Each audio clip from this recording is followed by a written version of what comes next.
ուրիշի մի ասա, ոչ մեկ չի անի, այն գործը ինչ որ դու ես անում։ Քո փառապանցուղին գիտենք, քո պատմությունը, քո անունը համաշխարհային մարդ ես դու։ Գործարար Գագիկ Ծառուկյանի առաջնորդած Բարգավաճ Հայաստանի նախընտրական ծրագիրը պատրաստ է, սակայն ընտրություններից մեկ ամիս առաջ էլ անհայտ է, թե ով է Ծառուկյանի վարչապետի թեկնածուն։ Գագիկ Ծառուկյանը թեև առաջնորդում է նախընտրական ցուցակը, սակայն հայտարարել է, որ վարչապետի պաշտոնին չի հավակնում։ Այսօր էլ ԲՀԿ քաղաքական թիմի անդամները ներկայացնելով իրենց նախընտրական ծրագիրը վարչապետի թեկնածուի մասով փակագծեր չբացեցին։ Որն է պատճառը։ Գագիկ Ծառուկյանը չի կողմնորոշվում իր վարչապետի մի քանի թեկնածուների ընտրության հարցում, թե կաշկանդող այլ հանգամանք էլ կա։ Հարմար եւ պատեհ պահի Գագիկ Ծառուկյանը կհնչեցնի վարչապետի մեր թեկնածուի անունը։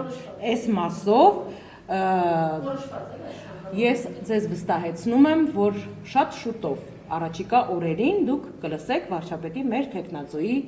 անունը։ Ծառուկյանի թիմն այսօր հայտարարեց, որ հունիսի 7-ի ընտրություններին մասնակցում են երաշխավորված խաղաղություն Բարգավաճ Հայաստան կարգախոսով, պնդելով, որ առանց արտաքին երաշխավորների եւ վերահսկման մեխանիզմների ցանկացած համաձայնություն խոցելի է։ ԲՀԿ-ն միաժամանակ պնդում է, թե մտադիր չեն վերաբանակցել խաղաղության պայմանագրի տեքստը կամ հրաժարվել միջազգային պայմանավորվածություններից, ինչի մեջ իրենց մեղադրում է իշխանությունը։ Իսկ ինչպես է Ծառուկյանի թիմը իշխանության գալու դեպքում համոզելու Ադրբեջանին ընդունել երաշխավորների միջազգային ինստիտուտը, ինչից Բաքուն մշտապես հրաժարվել է։ ԲՀԿ-ի հետ ընտրություններին մասնակցող դեմոկրատական այլընտրանք կուսակցության ղեկավար Սուրեն Սուրենյանն ազատության այս հարցին պատասխանն ասաց, թե Ադրբեջանը ամենակարող չէ, որպիսի տարածաշրջանային եւ միջազգային միտումները անտեսի, իսկ միջնորդների դերում կարող են հանդես գալ Միացյալ Նահանգները, Ռուսաստանը, Եվրամիությունը, հնարավոր են նաեւ այլ դերակատարներ։ Բավարար է, որպեսզի Հայաստանում լինի իշխանություն,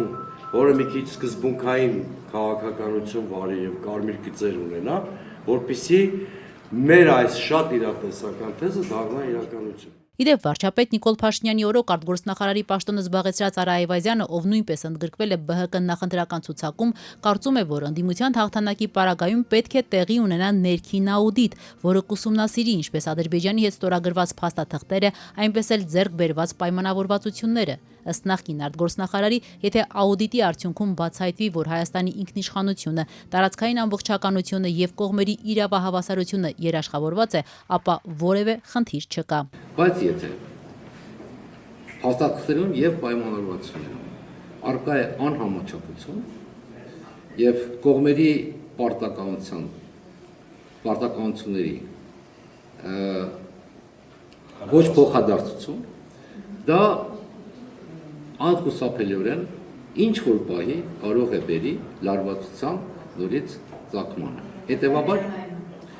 առաջինը, երկրորդը միջազգային պրակտիկայում ընդունված է,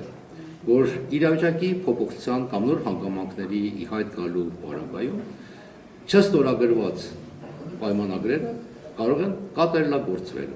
Մինչ ԲՀԿ քաղաքական թիմը այսօր ներկայացնում էր իրենց նախընտրական ծրագրի հիմնական դրույթները՝ երաշխավորված խաղաղություն, մրցունակ տնտեսություն, արժանապատիվ թոշակ, հանրային համերաշխություն, Ծառուկյանը շրջում էր մարզերով։ Կոտայքի մարզում հանդիպումներից մեկում բնակիչներից մեկը պնդում էր, թե ուրիշ ղեկավարի անուն չի ուզում լսել, ցանկանում են, որ հենց Ծառուկյանը առաջնորդի իրենց։ Ես պետք է մի քո նման ղեկավար։ 21 Որ դու գնամ են քո հետևից գալիս են, գայ ժողովուրդը գալիս է քո հետևից։ Իդեպ մարդիկ նաև հետաքրքրվեցին, ինչու է Ծառուկյանը վերջին շրջանում ձախ ձեռքով բարևում ժողովրդին։